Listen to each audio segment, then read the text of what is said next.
تو یہ جو نشے کی چیزیں ہیں نا، نشے کی چیزیں پتہ نہیں کیا کیا نقل کے، ایک نشے والے ماہر ایکسپرٹ تھے، ان سے میں نے نشے کی رپورٹیں لی، آئس پی رہے ہیں لوگ، آئس سے یہ ہوتا ہے، اس سے یہ ہوتا ہے، چرس، میں نے پوچھا چرس سے کیا ہوتا ہے چرس سے یہ ہوتا ہے، ہیروئن سے کیا ہوتا ہے، انہوں نے بتایا ہیروئن سے، کیا کیا پی رہے ہیں بھائی لوگ بیٹھ کے، چرسی تو کچھ بھی نہیں ہے، ہم تو چرسیوں کو برا سمجھتے تھے، اب تو چرسیوں کو گلے لگانے کا دل کرتا ہے، تم تو کچھ کر ہی نہیں رہے، لیکن ایسا نہ ہو چرس پینا شروع کر دیں آپ، تو بہت یعنی جو آج کل جو چیزیں پی جا رہی ہیں ان کے مقابلے میں چرس کی تو کوئی حیثیت نہیں رہی ہے، اتنی خطرناک چیزیں پی رہے ہیں لوگ۔ اللہ تیرا شکر ہے تو نے ہمیں شروع میں ہی مولوی بنا دیا تھا، ہم بھی پتہ نہیں کہیں سٹا وٹا لگا رہے ہوتے بیٹھ کے، اللہ بچائے۔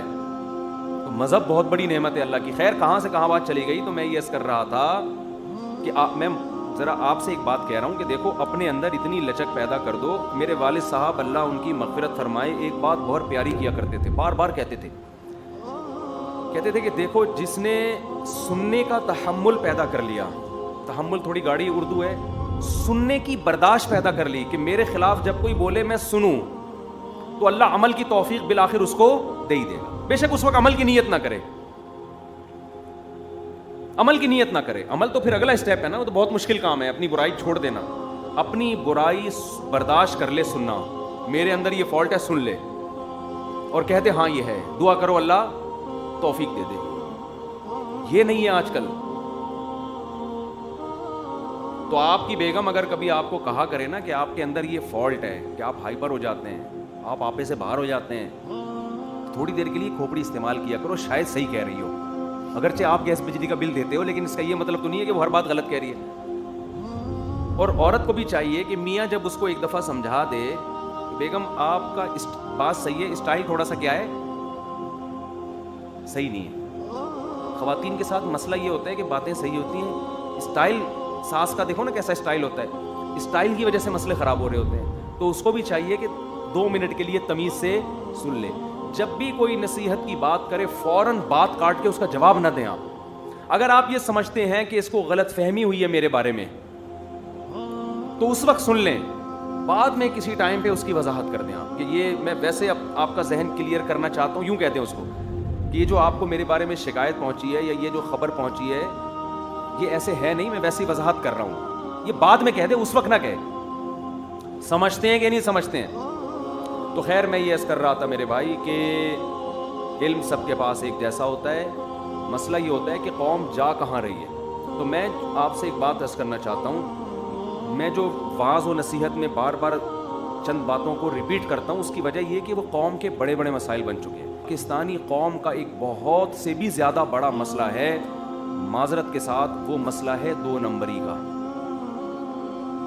سمجھتے ہو؟ فارن کنٹری سے جو بھی پاکستان آیا ہو نا، چاہے امریکہ سے آیا ہو، جرمنی سے آیا ہو، USA سے آیا ہو، UK سے آیا ہو، کہیں سے بھی کوئی آیا ہو،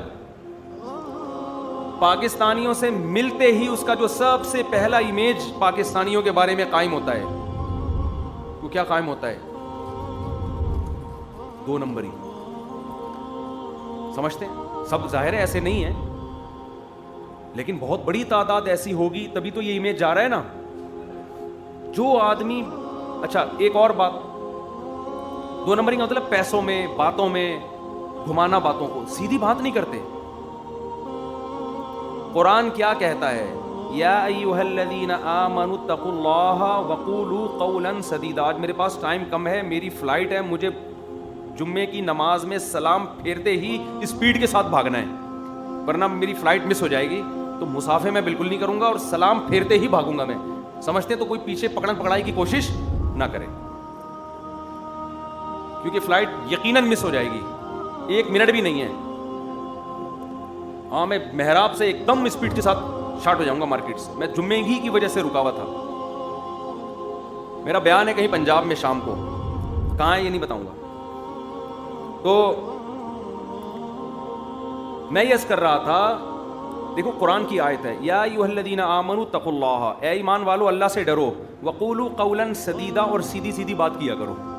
یہ نہیں کہا سچ بات بولا کرو، سچ کا لفظ صادقاً نہیں ہے، قولاً صادقہ، قولاً سدیدا۔ بعض دفعہ آدمی سچ بول رہا ہوتا ہے لیکن گھما رہا ہوتا ہے بات کو۔ قرآن کہہ رہا ہے بات کرو تو سیدھی سیدھی بات کیا کرو، گھما گھما کے لوگوں کو الو بنانے کی کوشش نہ کیا کرو. اچھا کمال کی بات ہے, نکاح کے خطبے میں یہی آیت پڑھی جاتی ہے. ہم حیران ہوتے تھے یار اس کا نکاح سے کیا تعلق ہے. ارے نکاح کے خطبے میں ان نکاح من سنتی پڑھتے ہیں, سمجھ میں آتا ہے. نکاح میں یہ پڑھتے ہیں کہ وَبَثَّ مِنْهُمَا رِجَالًا كَثِيرًا وَنِسَاءً, آدم اور حوا سے اللہ نے انسانوں کو بھر دیا. سمجھ میں آتا ہے بھائی ان کی بھی شادی ہوئی تھی, آج ایک اور بندے کی شادی ہو رہی ہے.